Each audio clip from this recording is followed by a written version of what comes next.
Ötən ilin yayında Sumqayıt şəhərinin 10-cu mikrorayonunda binaların həyətində açılan və sakinlərin ciddi narazılığına səbəb olan, lakin buna baxmayaraq fəaliyyətinə davam edən Qalmaqallı Premium Marketlə bağlı yeni və maraqlı detallar üzə çıxıb. Qeyd edək ki, Premium Marketin meyvə-tərəvəz satışı üçün nəzərdə tutulmuş bazar hissəsi binaların arasında, hətta bəzi binalara bitişik dəmir konstruksiyalar vasitəsilə inşa edilib. Sakinləri bu tikintiyə etiraz etdikləri, lakin müxtəlif yollara qorxudularaq səslərini kəsmələrinin tələb olunduğu bildirilir. Bölgə TV xəbər verir ki, bizim əsrazın elektron postuna daxil olan məlumata görə Sumqayıt şəhərinin 10-cu mikrorayonunda ötən ilin iyun ayında açılmış Premium Marketlə bağlı ciddi iddialar və maraqlı məlumatlar ortaya çıxır. İddiaya görə market Sumqayıt şəhər İcra Hakimiyyətinin başçısı Zakir Fərəcovun qardaşı sabiq deputat Nazim Fərəcova məxsusdur. Marketin yerləşdiyi hündür mərtəbəli binanın da Zakir Fərəcova aid olduğu, obyektin isə faktiki olaraq Nazim Fərəcov tərəfindən idarə edildiyi bildirilir. Məlumata əsasən Premium Marketin açılış mərasimində icra başçısının birinci müavini və şəhərin demək olar ki, bütün idarə rəhbərləri iştirak ediblər. Bundan sonra isə icra hakimiyyəti və bələdiyyə strukturlarında çalışan əməkdaşlara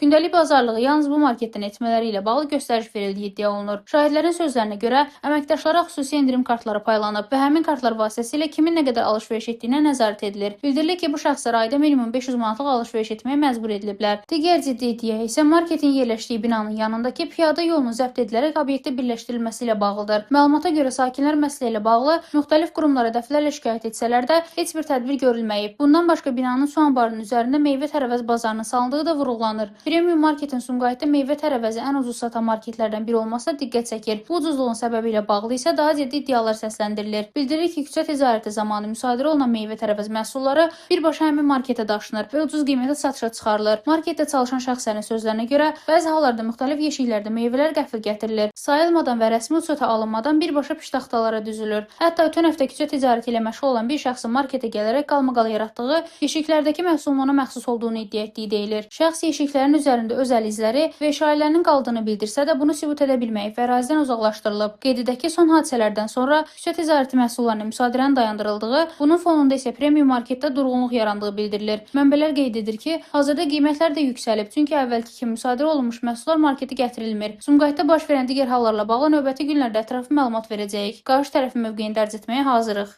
Rəna Rövşənqızı, Bölgə TV.